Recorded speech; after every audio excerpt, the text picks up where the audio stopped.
Dave Filoni has recently been made the chief creative officer at Lucasfilm. But does he have what it takes? There's a big dividing line between the glory days of Marvel Studios and the rough and uneven productions at a Lucasfilm. Both were acquired by Disney as massive properties. While one grew to become the biggest franchise of all time, the other struggled to retain its popularity, leading some to declare, maybe hyperbolically, that the franchise is dead. The differences between Marvel and Lucasfilm, they're vast. Marvel was already this functioning, fully formed company when purchased, compared to Lucasfilm, which had kind of ceased all production and had to be booted back to life. But the real difference between these two is in that creative direction. Marvel had Kevin Feige, who was passionate about the material and had a plan to make individual films and bring the characters together into a wider universe, just like the comics had done decades before. Lucasfilm, on the other hand, had Kathleen Kennedy, a seasoned producer, but not the same guiding hand that George Lucas had been. The result was a directionless studio and a really divisive sequel trilogy that had started off with promise, but just, quickly found itself in a creative ditch. Lucasfilm struggled to move beyond the familiar elements of its original trilogy.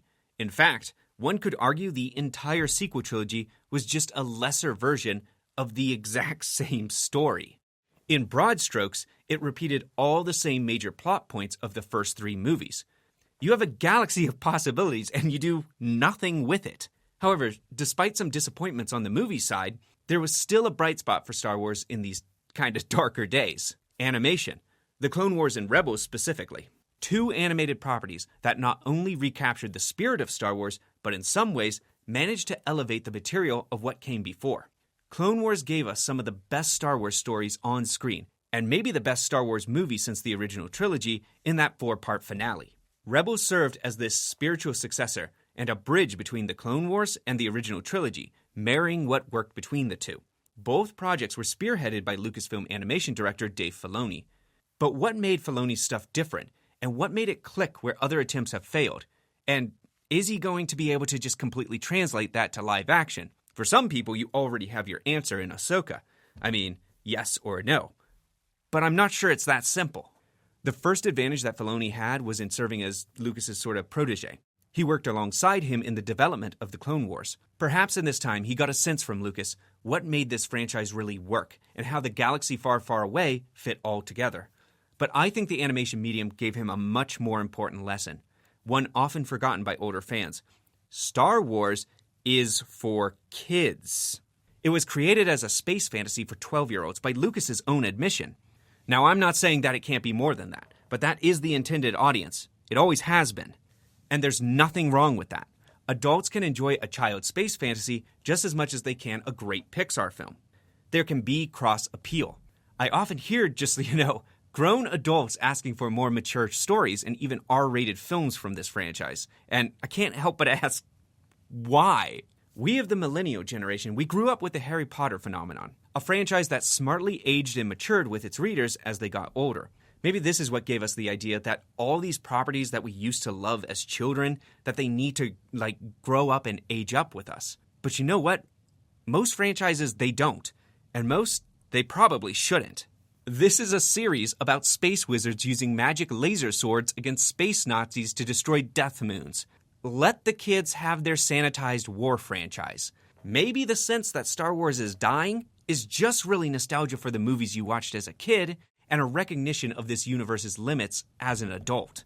And I'm not saying you can't love Star Wars. You can. Absolutely. I'm still a big fan. I'm merely just reiterating the importance of target demographics, something Filoni had drilled into him from his animation background. Filoni has no reservations about who this series is really for. Children. A space adventure meant to capture the imagination and that sense of just old-fashioned heroic swashbuckling. He stays true to the original vision of the creator, his world and who it's for, but he's never really beholden to it. This is maybe the most important part of what made the Clone Wars, Rebels, and the first 2 seasons of Mandalorian work. Know where you came from, but don't be scared to go new places. The Clone Wars series, this was the best place to put this into practice. An anthology series that allowed a wide variety of stories to form in these almost like mini-movies. It allowed time for mistakes, and Clone Wars, it made a lot of them. It developed a revolutionary animation style for TV at that time, but didn't really hit its stride in storytelling until about season 3 of 7. Yet the series evolved, delivering some of the best stories of all of Star Wars. It fleshed out the world and the titular conflict while elevating other material, making something like Revenge of the Sith feel more complete and climatic. It also gave us new characters such as the bratty Ahsoka that had to mature into a humble Jedi then disillusioned Ronin, or fresh villains like the Black Hat Cad Bane or lovable pirate Hondo, or unlikely allies like the reformed Sith assassin Ventress or morally dubious Bo-Katan. Ahsoka, in particular, was a character that would become something of Filoni's baby, perhaps to a detriment in some ways, and to an advantage in others. Yet the show delivered new concepts such as the Night Sister, wielding like this weird mysterious force magic, Darth Maul returning, and just this bewildering bat-crazy mythos that is Mortis. These were new ideas and concepts for fans to sink their teeth into, and it continued in Rebels, with concepts like the world between worlds, linking time and space, and creatures such as the Bendu and Lothar wolves. Bizarre and surrealist concepts, Filoni liked to dive into the spiritual nature of the Force in a visual context. In terms of characters, he developed perhaps his most well-rounded and satisfying in the crew of the Ghost. A likable family of misfits making their way in the rebellion as many matured and others found their fitting end. He showed a love for the old characters of this world while having still a dedication to his new ones. Is he always perfect? No. As discussed, he can sometimes take his time to find his footing in projects, while his love for pre-existing characters can lead to almost this sandbox feel, where people run into each other as if there's only a grand total of like 20 people in the whole galaxy. This is something we see also in comics a lot, where coincidental meetings, they happen often so we can get familiar characters in the same room. Even if the chances of such a meeting, they're just astronomical. Like, literally like over 1 in a billion in this case. It could be fun, but it also makes everything feel a lot smaller for such this big universe. But I think his biggest issue probably is his stuff just isn't accessible to new audiences. There really is no onboard ramp or learning curve with him. This can be a positive because it can allow him to not spend time with catch-up and dive into the meat or deep cuts of the wider story, leading to a satisfying exploration of the fantasy world or long-term character arcs. However, this is hindered by leaving the uninitiated behind. It's the obvious reason why hardcore Star Wars or Rebels fans, a lot of them really enjoyed or loved Ahsoka, while newcomers or casual viewers, they kind of dismissed it with this, shrug of their shoulders. After all, it is a lot to ask viewers to watch all 7 seasons of Clone Wars for Ahsoka's emotional arc, and then all 4 seasons of Rebels to get acquainted with the main characters and ongoing plot lines in Ahsoka. But you should, at least as far as I'm concerned, because it's good stuff. But Ahsoka was essentially just this big-budget live-action Season 5 of an animated show. 11 seasons of catch-up.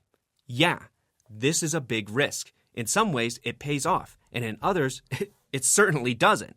Something like Indiana Jones can take a charismatic character, and you can jump into the story at any point without any catch-up.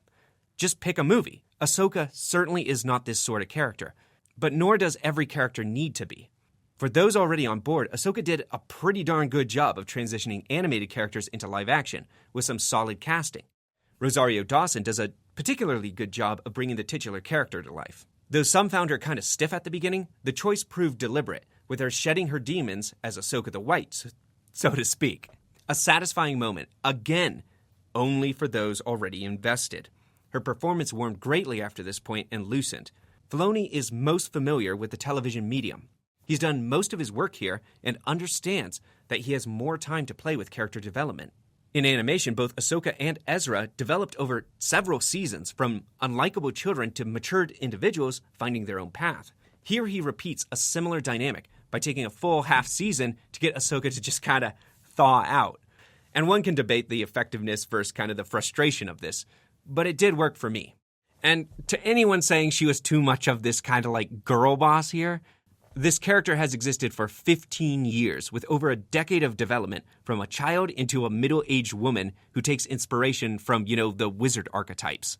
If you are still calling Ahsoka Mary Sue after 11 seasons, I don't know what to tell you. Hey, the good news is, though, that my Journey Through Cinema series is still in the 1910s, and there is plenty of traditional gender roles there for you. So I guess feel free to subscribe to those, or, you can just leave me a nasty comment in the comment section. Anyways, the Gandalf the White references, they're no happy accident. Though usually Star Wars is categorized as science fiction, it is way, way closer to science fantasy. Even the original trilogy pulled from classic fantasy tropes. The farm boy taken away by the wizard and taught to be a knight to defeat an evil king. okay? This is all just like hard-boiled in. It is entrenched in just, staple, well-known fantasy tropes, mixed with a combination of a hero with 1,000 faces, old Arthurian legend, Akira Kurosawa, Nazi imagery, Dune, and a sprinkle of, Lord of the Rings. So before you accuse Filoni's material of being derivative, please remember that all of Star Wars is painfully derivative and has clear inspirational sources. It's the amalgamation of all these sources that makes this universe click and special. Lucas was looking to create more of a swashbuckling adventure with magic and swords, and less of a hard sci-fi that is speculative or introspective. Andor may be the best Star Wars show under Disney, and it's certainly my favorite, but try getting a 10-year-old or like an 8-year-old to watch it. I know grown men still who refuse to sit down because they say it's too boring, so good luck. But the works Filoni has been involved with, The Mandalorian, The Bad Batch, Clone Wars Season 7, and Ahsoka, in my estimation, they do a far better job of recapturing that old Star Wars core appeal. Just the old space fantasy that made children go outside, pick up a stick, and swing it around like an idiot pretending to be a Jedi. And I'll acknowledge all his missteps with Book of Boba Fett and the absolutely just abysmal Resistance. Because he does have issues, his work also suffers, just kind of unsurprisingly, from similar flaws as Lucas himself, such as stiff and silly dialogue. But let's be honest here, what's Star Wars without just a little bit of bad, corny dialogue? Despite what our just nostalgia blinders would tell us, Star Wars, it was never without imperfections. Even the original trilogy had a first film that was just beloved by all and got huge awards and everything. But then the next two were divisive for a long time, before retrospective reevaluation helped them to become, seen for the cinematic classics that they are. Many fans originally hated the darker tone and twist in Empire Strikes Back. Before the prequels, I remember fans used to call Return of the Jedi the bad one, for repeating the Death Star and having the Empire defeated by a bunch of teddy bears. The trilogy as a whole has some silly conveniences, plot holes, hammy villains, and stock characters, and more. Yet we love it. In some ways, those imperfections are part of the charm. It has stood the test of time thanks to simplistic, tried-and-true story structure combined with revolutionary visual effects. A fantasy that wants us to join our charismatic heroes on adventure and explore the new and unknown, to defeat the evil with moral clarity. It's an innocently simplistic take on war and conflict, black and white, a world that is both inviting to younger viewers, but often has moments of mature drama and violence that challenges them. In my opinion, these new series under Filoni, they're capturing that spirit at least. To me, there's no doubt that Filoni has given us some of the best Star Wars of the past 15 years, ever since George Lucas left the franchise. I think he's a true fan who seems to be working on this franchise not because of money, although I'm sure that helps, but rather because he loves the world and characters. He wants to be here, so much that he even pulls from old decanonized stories for characters and ideas, most notably Heir to the Empire, a story that at this point can only inspire future ones. Any direct adaptation's impossible now, unless someone, invents a time travel machine and Filoni is able to travel back to, 1990. Filoni is mining these stories similar to how Marvel mined their comic material for the Infinity Saga, and seeing those elements brought to life can be rewarding, not as a direct adaptation, but as an extension of old ideas, concepts, and characters within a new medium. It feels like his stuff, it's actually going somewhere while doing something different. You may not like everything, but it has a central vision at least, and a creative thrust behind it. Something that isn't just content for content's sake, a redundant piece of media like, say, the Obi-Wan Kenobi series. This was a show I didn't hate, but it didn't really add anything either. Obi-Wan leaves everything where it was, nothing out of place. It has to be for, A New Hope. Stuff like Ahsoka has me more excited for what comes next instead of dreading it. A natural extension of Filoni's own world and style, for both, better and sort of worse. And Ahsoka, as much as I did personally enjoy it, it wasn't a perfect season. It had first season growing pains like most of Filoni's shows, and it's highly likely that he's going to lose those unfamiliar with his other work. The show at times can feel like a half season, in the vein of a lot of Disney Plus shows, and ends on a note that feels like kind of one step forward and 2 steps back. For me, Filoni still has all these growing pains to get through, but I can't help but think that he's better than anyone else to steer the course of this franchise going forward. Where he lacks in technical skill, he makes up for it with a confidence to bring new ideas, new characters, and mix them with the old, creating new adventures to capture the imagination of young audiences for whom this franchise really was made. And it is perhaps in the producer role that he's going to find himself just at his best. That's not something I can say for a lot of Star Wars today, but hopefully I can say it for the future. There's a lot to feel optimistic about, and I'll admit, there's some to feel a little nervous about. Will he faceplant and fail? I don't know, possibly. But if he does fail, hopefully it will be while doing something just excitingly different while staying true to the spirit of the original source. But that's all I have for my thoughts on Filoni and, his new promotion. Let me know your thoughts on the state of Star Wars and Filoni as a creative lead. Please subscribe for more historical content and modern movie analysis. Until next time, keep those reels turning. Thank you very much.